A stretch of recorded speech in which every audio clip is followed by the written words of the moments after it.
Hello, everyone, and welcome to episode 14 of the Red Chair Knits podcast. My name is Colleen, and as always, I am coming to you from my red knitting chair here in my home in Pennsylvania.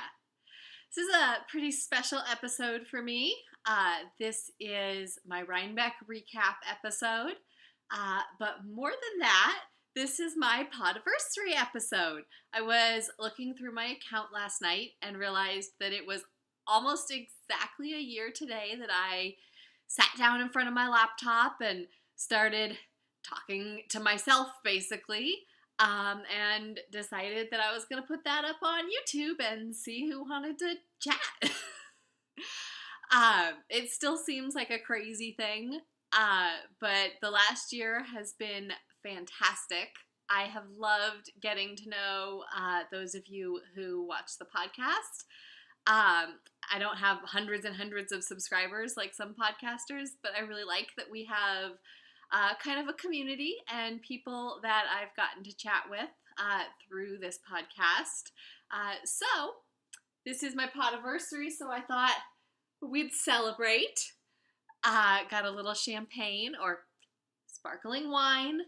Technically, it's not champagne unless it's grown in the Champagne region of France.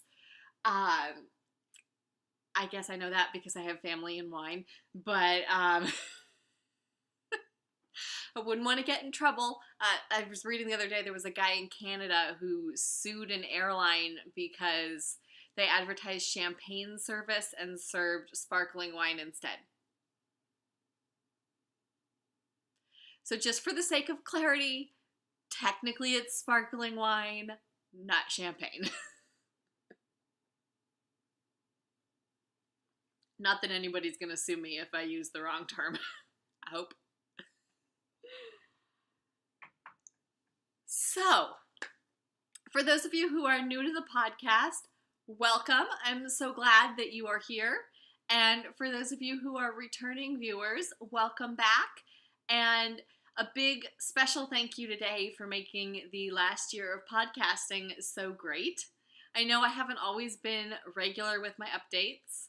I had wanted to be recording every 2 weeks.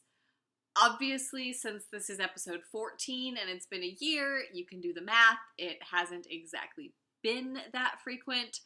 My school life doesn't make it super easy to record as often as I would like. But thank you for coming back, even with my sporadic updates. So I guess to begin with, we'll dive right into the knitting content, but stay tuned to the end of the podcast because we are going to celebrate 1 year of podcasting with a giveaway. I'm excited. I've never done a giveaway before, so stay tuned to the end for more details on that. So, my finished objects, I have 2 this week. Yay. The first one should have been done like at least 6 weeks ago, but wasn't. I was actually still knitting on these at Rhinebeck and just finished them. These are my family medicine socks. There are 2. So, family medicine is not the rotation that I just finished. It was a 1 rotation prior to that, which is why these really should have been done 6 weeks ago. Nevertheless, better late than never. So, these are plain vanilla socks. I did 56 stitches with a 2x2 rib at the top, heel flap and gusset, and your basic Kitchener toe. These were my first pair of socks that I did on Magic Loop. I used size 1.5 needles with a 32-inch cable, and I'm trying to find this. It was this sock. I got this weird laddering. You probably can't even see it when I stretch it out, but it's right there, and it was just on the rib and just on this sock, not on this one. So I'm not sure what I did. I'll certainly be making another pair on Magic Loop, kind of to get more experience with that process. Let's see if I can figure out what I did to get that laddering on this sock that I didn't do on this sock. So the jury's still out on whether I prefer DPNs or magic loop. And I worked on these so sporadically that I can't really say if I'm faster on one or the other. So I will keep experimenting and see what becomes of that. Oh, and the yarn. For these socks, I used On the Round in the signature sock base. And this colorway is not one that is available in her shop. This I purchased in her second skein sale, which was not the most recent one she had, but the one she had last spring. And I don't think this was even based on a regular colorway. A lot of her second skeins are. They just have little tiny errors in them. This one I think was either experimental or oops, I dumped the wrong color in the bath. I'm not sure. But I loved it when I saw it, and I love these socks. So, family medicine finally done.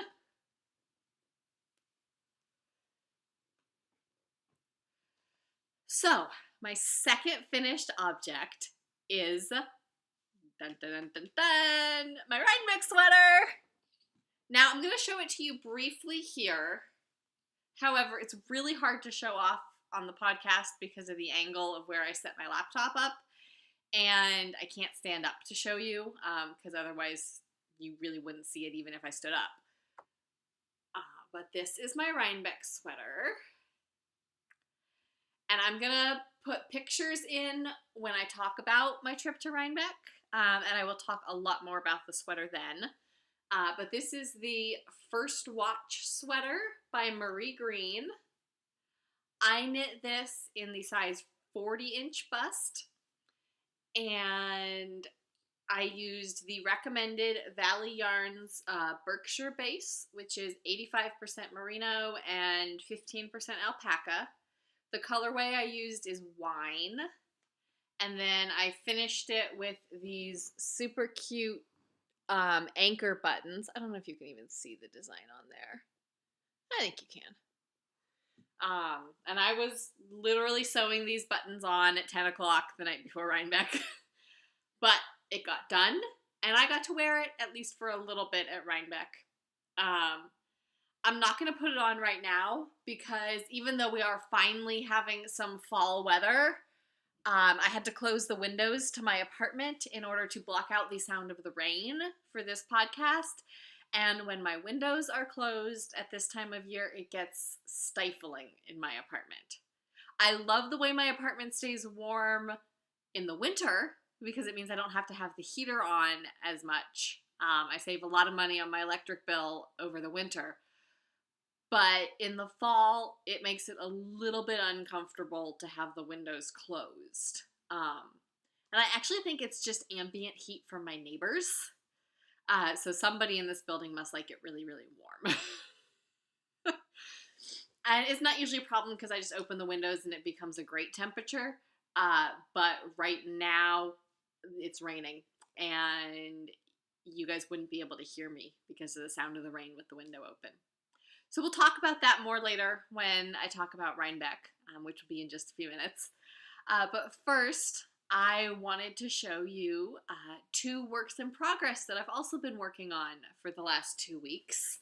There are a couple works in progress that I've shown on previous episodes that are still not progressing. So I will hopefully have more to show you on those in my next episode. But for now, I have my psychiatry socks. Psychiatry is the rotation that I just finished on Friday. I'm not even 100% sure if I told you guys that it is Sunday, October 29th. But it is. And I am not even done with one sock yet. So these are my psychiatry socks. For some reason, I decided I wanted to knit on size 0 needles so they're going a little slower. I cast on 56, no, 56 is my normal stitch count on size 1.5. I have done 56 stitches on size 1s with a yarn that feels similar to this one, and they fit, but it's a tight fit, and that's actually a pair of socks that I'm not quite done with yet. They've been sitting around since about April. So for this one, I did, see, now I've totally forgotten what I did. 64. I did 64 stitches, and I did a 1x1 rib for the cuff, and then for the sock itself, I'm not following a pattern. I'm just doing a 3x1 rib. I did a very short leg. I threw my family medicine socks too far to the side, so I can't pick them up and show you the difference. But this is a pretty short leg. And then I did my heel flap and gusset. And I am now working on decreasing back down to 64 stitches for the foot. I'm not quite back at 64. So I hoped that by doing 64 stitches instead of 56 and by adding a rib, this would fit. Because I wasn't 100% sure on my gauge and the size that I would need. I think they will. I haven't actually tried them on yet. I don't usually try on my socks until I'm partway through the foot. But yeah, I'm really pleased with the way the yarn is working up.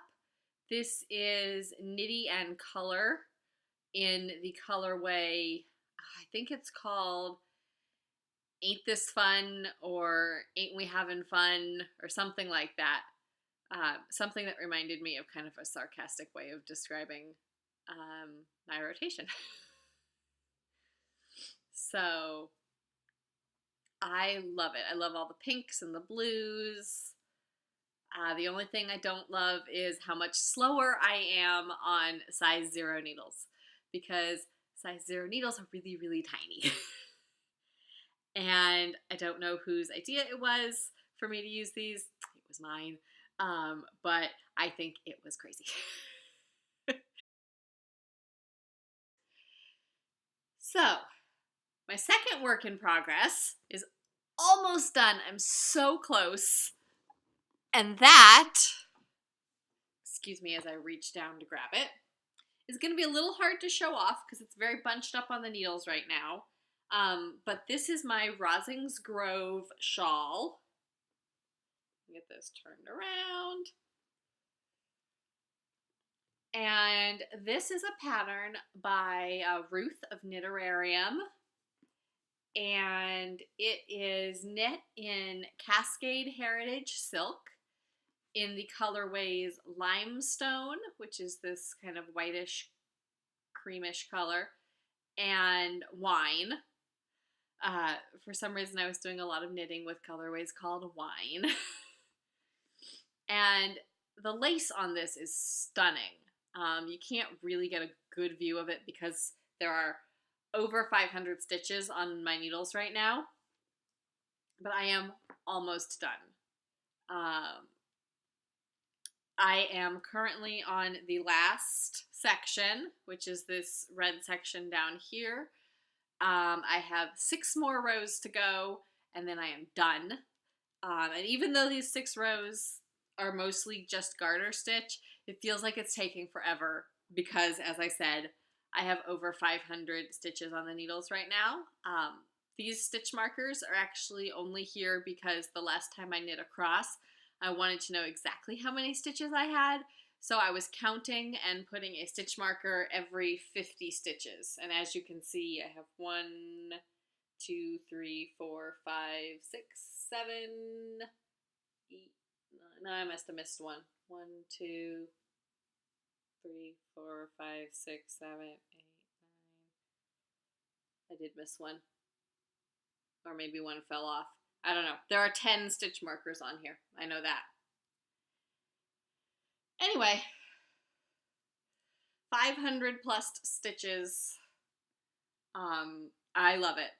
I love the feel of this. This yarn is incredibly soft and squishy, which means I'm going to love wearing the heck out of this all winter long. And hopefully by the next time I podcast, I will have managed to get through 6 rows.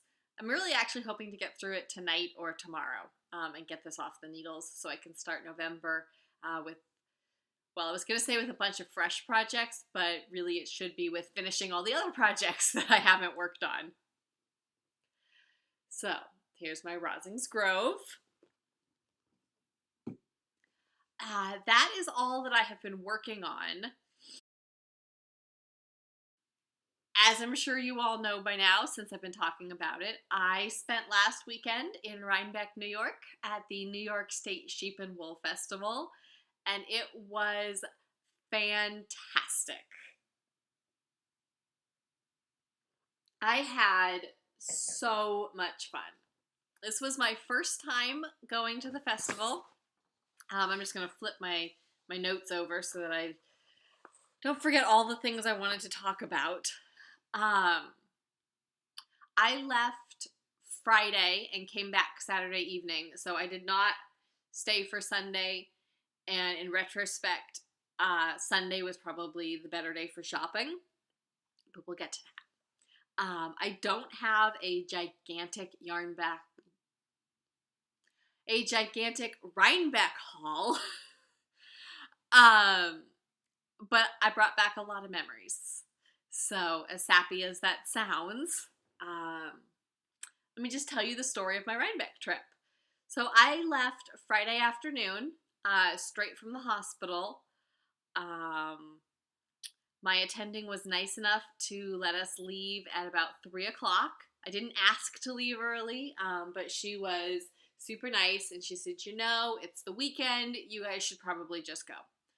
And I had already talked to my classmate who was rotating with me because our attending said this a lot. And then if you didn't immediately leave, she would think of something else for you to do and you'd be there another hour. So I said to her, you know, if she says anything, can we hightail it? And she was like, yeah, definitely on a Friday. And so she said, you know, it's Friday, you should go. And we were like, okay, bye. See ya. So I got on the road at about 3 o'clock. And I'm really glad I did because I hit a couple of spots of traffic, but nothing awful. And I have a feeling if I had left even 45 minutes or an hour later, I would have hit a lot more traffic. So as it is, I drove straight to the Best Western in Kingston, which is where Indie Untangled was happening. And I arrived about 6 o'clock. And a couple of other people have touched on this in their Rhinebeck recaps. But I feel like I have to comment on the parking. Because Indie Untangled started at 4 o'clock, which was their VIP hour, and then the actual open to the public show started at 5. I didn't get there till about 6 o'clock, and cars were backed up into the main road to get into the parking lot. And so I thought, well, they must just be waiting for someone who's making a funky turn or something in the parking lot. Pull into the parking lot, and there's parking both in front and behind the building. So in front of the building, there was nothing. And I was driving, and cars were pulling off to go down the rows, and you could tell these were the sort of rows that if you didn't get a space, you had to back out. And I was just not going to do that. So I didn't even turn down any of those. Go to the back of the building. Cars are literally double and triple parked. Probably half the cars that were parked behind the building, I feel like the drivers just made up those parking spaces. They weren't parked in any lines. They were just randomly parked. It was crazy. I thought, well, this is great. I've driven all the way here. I'm not going to get to go to Indie Untangled because there's no parking. Finally, I just stopped in the middle of the parking lot and waited. And fortunately, there was a couple coming out, and they got in a car in front of me, and they took their sweet time. So I was sitting there with about 7 or 8 cars behind me, and I kept looking in my rearview mirror and thinking, sorry guys, I'm not moving.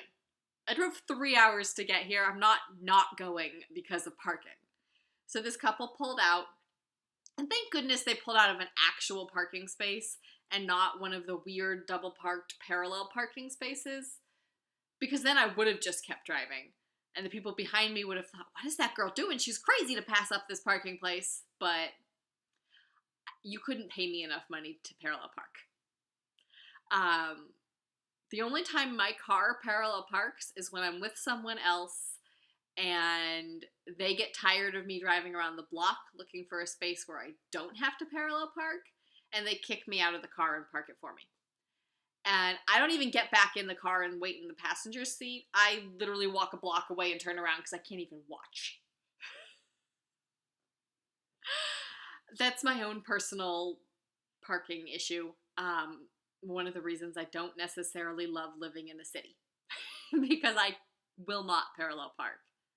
I don't even want to say that I can't, because I just don't try. Anyway, totally irrelevant. But I parked, and that parking lot should have been a clue about what was inside, which was wall-to-wall people. It was madness. I don't have a problem with crowds, or at least I didn't think I had a problem with crowds, but this was so overwhelming. You couldn't get into the booths to shop because there were so many people. So I did the best I could, given how many people there were. It's just not the way I like to shop. I don't like being pressured. I don't like not having time to look at everything and think things through, talk to the people who made the yarn. So my India Untangled purchases, I actually bought more at India Untangled than I did at Rhinebeck.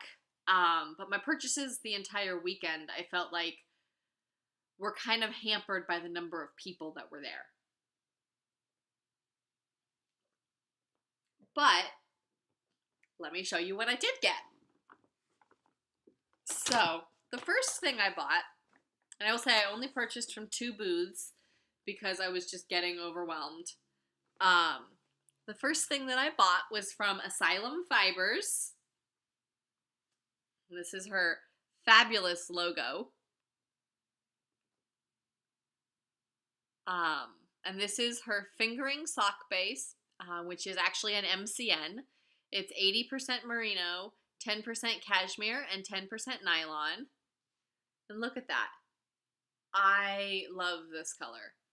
It is kind of close to pink, which I've been trying to avoid in my stash, but it's not exactly pink, right?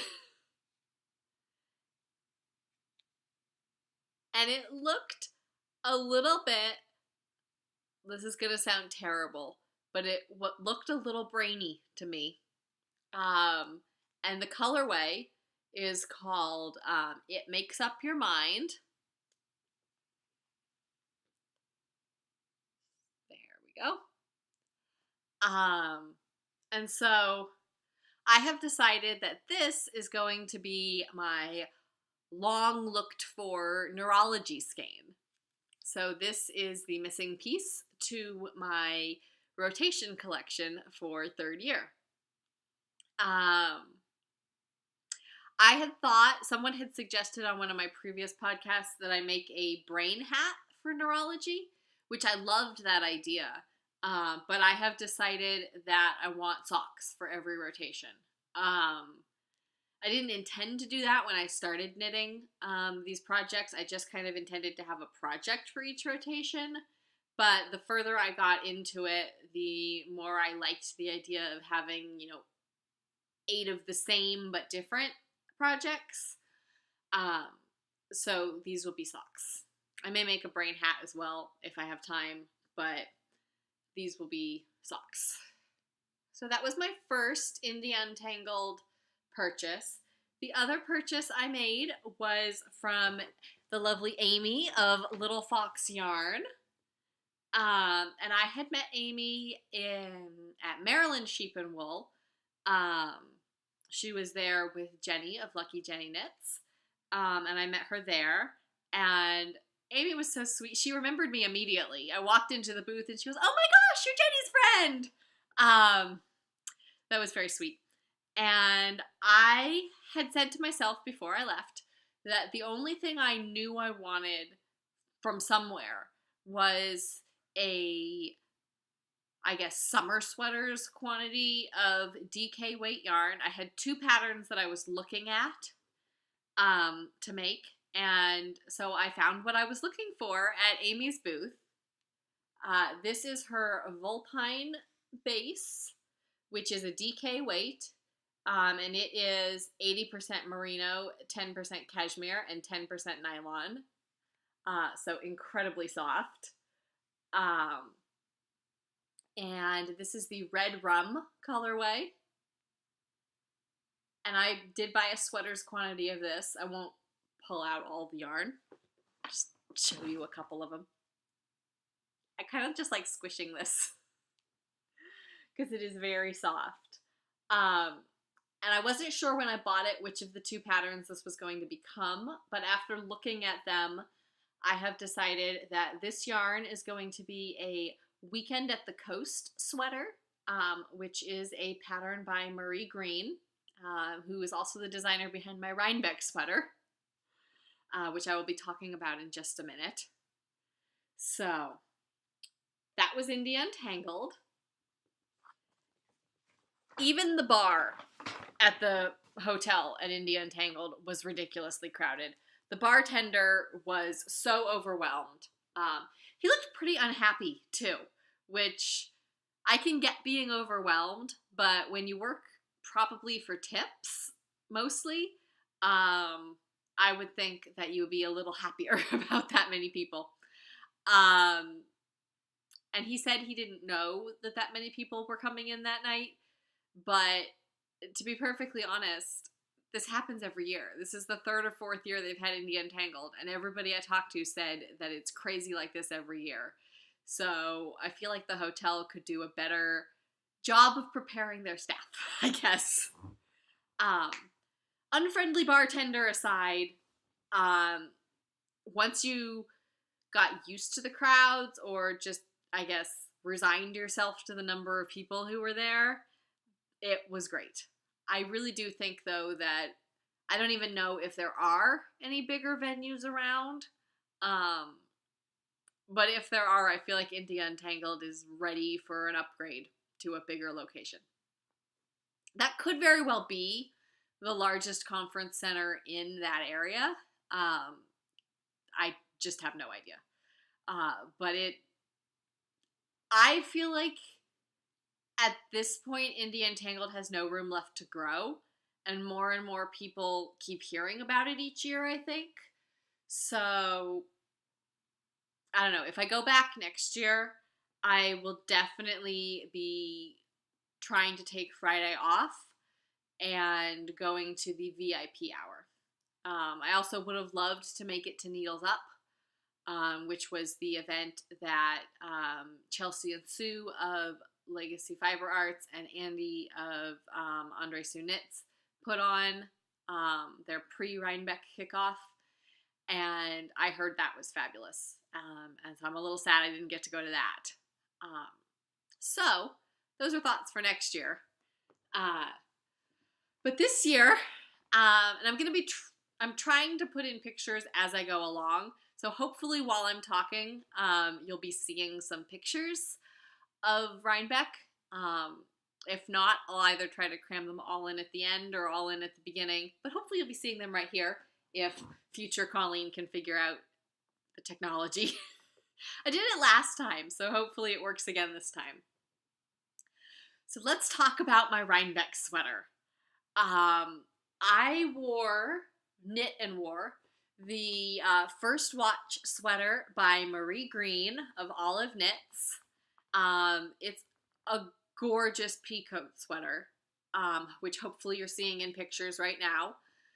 And I already told you about the yarn and everything. I left for Rhinebeck on Friday, finished it on Monday, blocked it Monday night, had it laying out all week, and it was still damp on Friday morning. I was petrified that I was going to have a wet sweater at Rhinebeck. I talked to my mom on Wednesday, and she said, well, take it to the hospital with you when you go to work and put it on the back seat of the car because your car gets warm during the day from all the sun. And I was like, Mom, I'm not going to do that. That's ridiculous. And Friday, I had no choice. I took it and I lay it out on the back seat of the car while I was in the hospital. And when I came out at 3 o'clock and I felt it, it was 100% dry. So, of course, I had to tell my mother that. I really didn't want to tell her. Because you know that feeling when you just think you know everything and then your mom tells you the exact thing to do that makes perfect sense and you just don't want to admit that your mother was right? Well, the moral of the story, as I always learn, is that my mother is always right. So I did tell her, and she goes, see? Bless her heart, she didn't rub it in too much. So I sewed my buttons on that night and was able to wear it the next day. It was, as I'm sure you've heard, ridiculously hot at Rhinebeck. So I wore my sweater till about noon, and then I just couldn't do it anymore. I probably should have left it on for the podcaster meetup, but I just didn't feel like sweating anymore. So I took it off and switched to a shawl that I had brought with me. So Rhinebeck. I got there at about 9:30. It opened at 9, but I didn't feel like standing in line. So I got there at about 9:15, 9:30. Stood in a teeny tiny line to get in. It was not bad at all.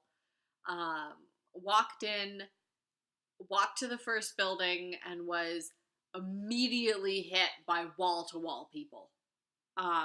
Like if In the Untangled was crowded, this was way worse. Well, some of the buildings were worse. Some of the buildings were about the same as In the Untangled. The first building is the one that has Miss Babs, and oh my goodness, the Miss Babs line. I know everybody talks about it, but I couldn't fathom standing in a line like that. It was out the door and around the building. And I went to the Miss Babs booth at Maryland Sheep and Wool and expected a line, and there was really hardly any line at all. So I think if I really wanted Miss Babs, I would just either buy it online or buy it at Maryland Sheep and Wool. Because I think you can buy Miss Babs online, can't you? I don't know. So that was something I skipped. I heard that their Rhinebeck colorway sold out in like an hour or two, and that's really the only thing that you could only get there. So I wandered around for a couple of hours, was able to say hello to a couple of people that I knew from the podcasting community as I ran into them, got some lunch. I did not stand in line for the falafel. I did not stand in line for apple cider donuts. And then I started around 12:30. I decided the podcaster meetup is at 1 o'clock, and I have no idea where the hill is. So I wandered around until I finally found a place that looked like it had a whole bunch of people for a RAVELRY meetup. And fortunately, I found the right hill. Because what they don't tell you about Rhinebeck is there are actually a couple of hills. So you could easily get lost looking for this particular hill where things happen. And if you ask anybody who works there or volunteers there, they have no idea what you're talking about.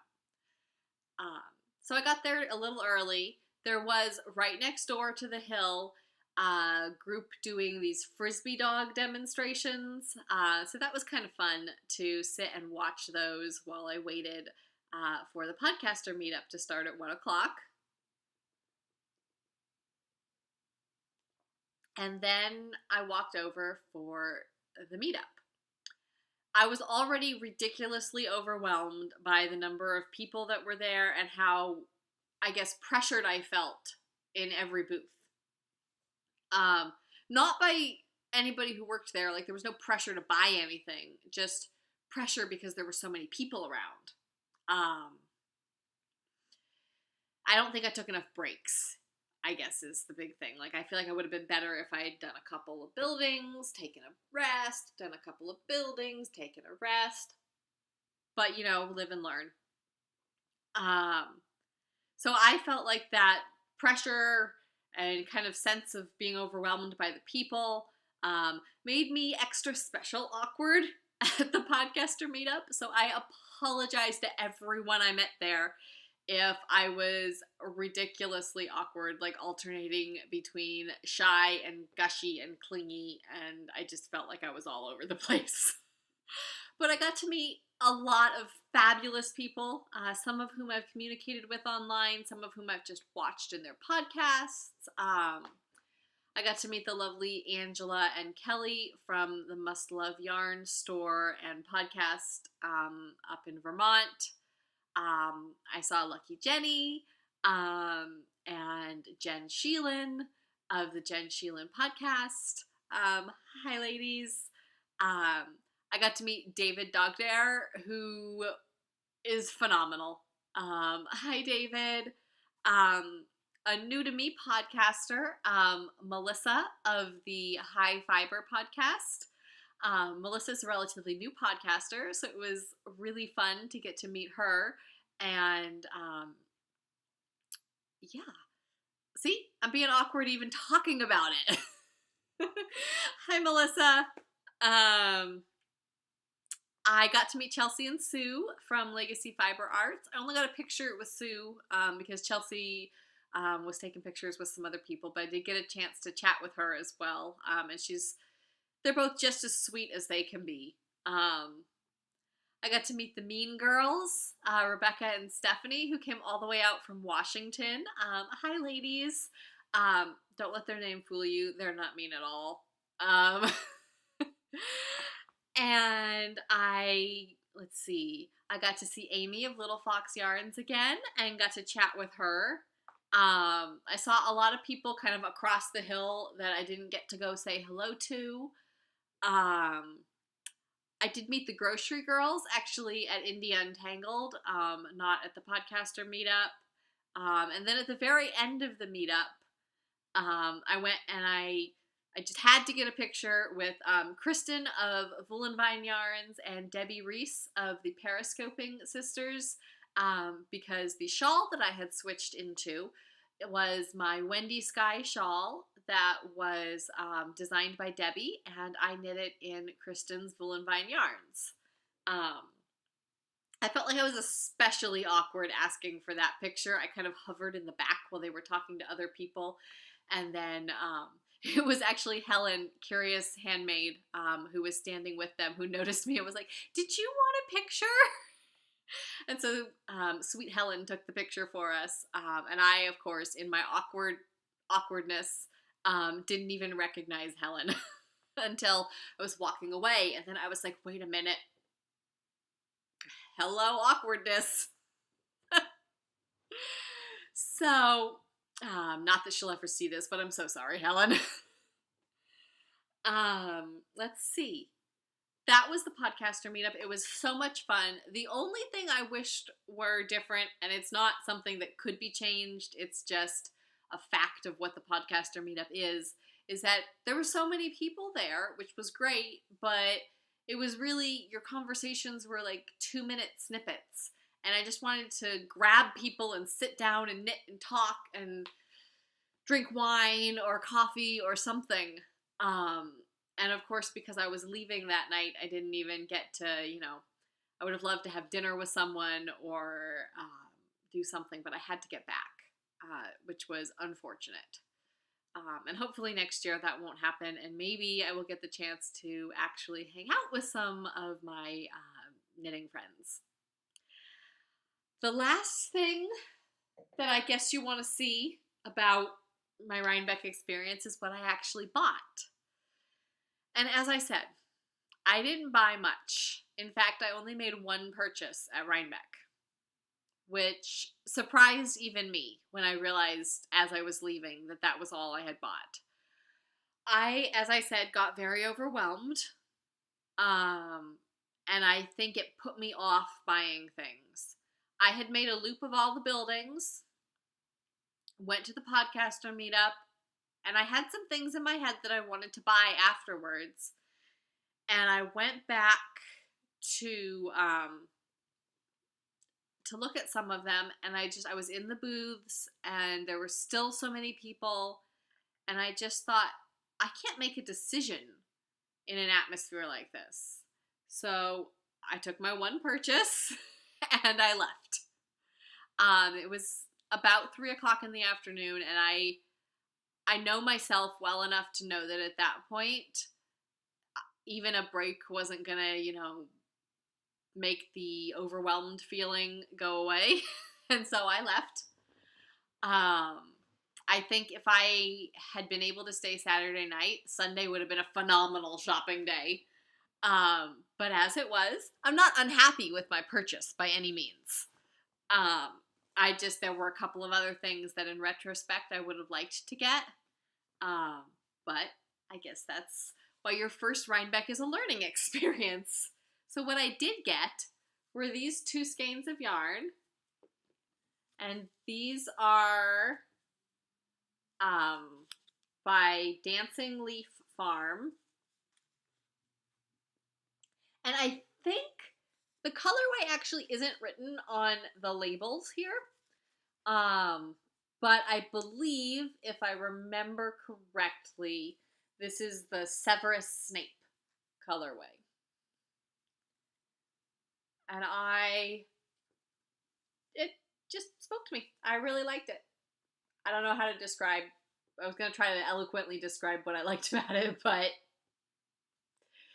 I think you can see how cool that colorway is. It almost reminds me of my high school colors. Maybe that's why I was drawn to this. So I don't know what these will be. I'm assuming a shawl of some sort. Yeah. So there's the label. Let's see. There, you might be able to see that. Dancing Leaf Farm. There's their website. Let's see. The other funny story about this yarn, and it's funny now, it was terrifying at the time. Some of you may have heard on other podcasts about the bees that were out in force at Rhinebeck. It's hard to describe accurately how crazy these bees were, but they were everywhere. Like you didn't notice them, and then all of a sudden there was a bee in your face and in your food. And normal bees, you do this a couple of times cautiously because you don't want to get stung, and they go away. These bees were persistent. They were like angry bees, and they just kept coming at you and coming at you and coming at you. I had a root beer float at the end of the day, and one of them actually landed in my root beer float and promptly drowned. And I was like, are you kidding me? You're trying to ruin my perfectly good float and you're gonna die in it? So I immediately scooped him out and threw him on the ground and stomped on him just to make sure he was dead. And then got a new spoon and ate the rest of my root beer float because, gosh darn it, I wasn't going to throw that thing out. I have no idea if that's healthy or not. Not that a root beer float is healthy, but I mean safe, I'm still here.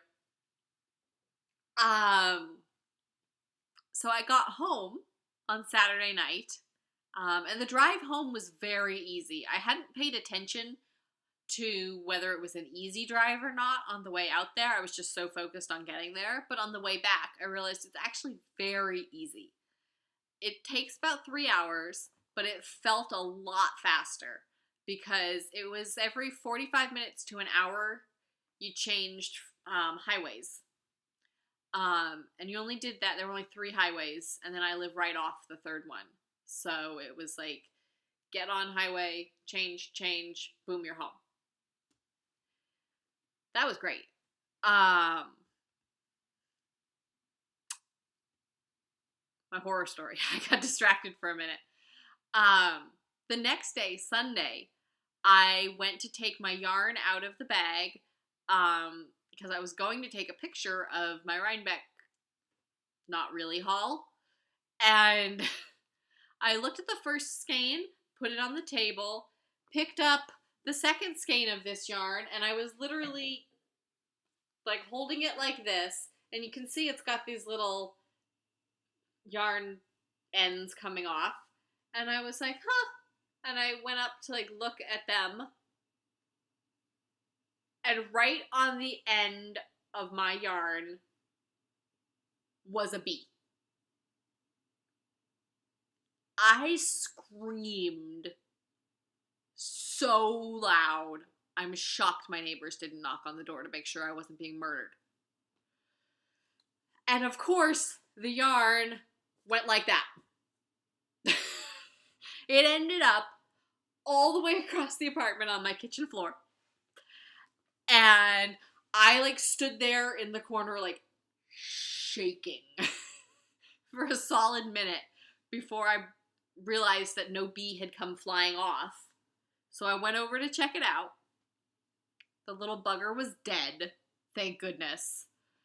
But then, of course, I wasn't going to touch it.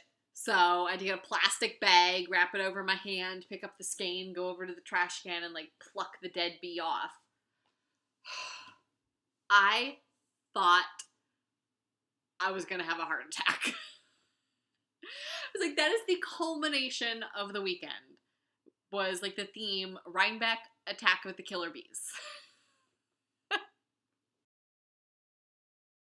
And that brings me to the very last part of this episode. Because it is my Podiversary, cheers to a year, I have decided to do my very first giveaway. I really had intended to do one before now. I don't know why I haven't. But I haven't, so why not do one now? I don't have the prize to show you because I ordered something to give away. And I have a couple other things that I'll throw in with that. But the theme for my giveaway is a few of my favorite things, because this podcast has been one of my favorite things that I've done in the last year. And you all, the knitting community, have quickly become by far one of my favorite things. So excuse my sappiness. And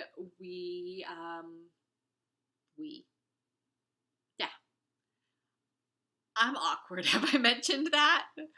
I feel like I'm getting awkward, like my Rhinebeck awkwardness is coming back, just talking about Rhinebeck. So, I'm not going to tell you what's in the giveaway package. I will show it on my next podcast when I give it away. Suffice it to say, there will be yarn. What kind of knitting giveaway doesn't have yarn?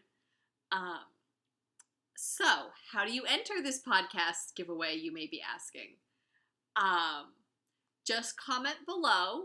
I don't have a Ravelry group, so you don't have to go over there and enter in a separate thread.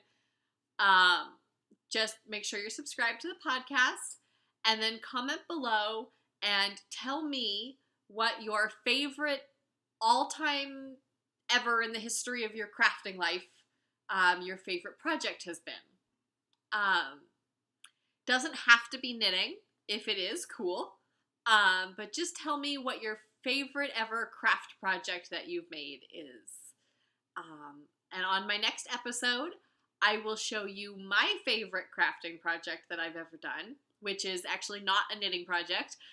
And then I will give away a little prize package with the theme of my favorite things. So I hope you all enter. I hope you have enjoyed this Rhinebeck recap. For those of you who went to Rhinebeck, if I didn't get to meet you, I'm so sorry. And if I did, hello again. It was so fun. And for those of you who didn't get to go, I hope that you enjoyed hearing and seeing a little bit about what happened this past weekend. And if you have it in your budget or in your vacation time, your plans for the next couple of years, I would love to see you at a future Rhinebeck, because it is absolutely worth the trip. just for the experience, even if, like me, you hardly buy any yarn. So, until my next podcast, which, as I mentioned, because I'm starting surgery, maybe several weeks. We'll see how tired I am and how much free time I have. So whenever my next podcast is, that will be when we do the giveaway. So as long as you're watching this and episode 15 has not been posted, you can still enter. And yeah, I will see you all in a couple of weeks. I hope you have a wonderful start to November. And happy knitting! Cheers!